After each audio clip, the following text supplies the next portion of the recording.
So for the 90-90 bridge with your hands on your belly, the purpose for the hand position is to make sure that when you are exhaling, your belly is not pooching out, and when you're inhaling, that your belly is not pooching out as well. So as you exhale, you should feel everything sink down. What you don't want to do is suck it in, because when you suck in, the ribs won't come down. So the ribs and abs all need to come down. See what it looks like?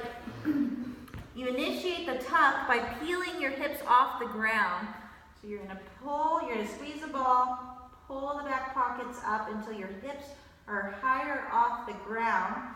Hands on your low belly, the other hand goes on your low ribs, in through the nose.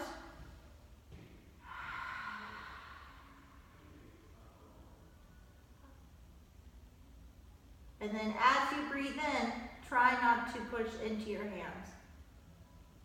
What you should feel, and try to keep your tuck as you breathe in, what you should feel is your chest fill up with air.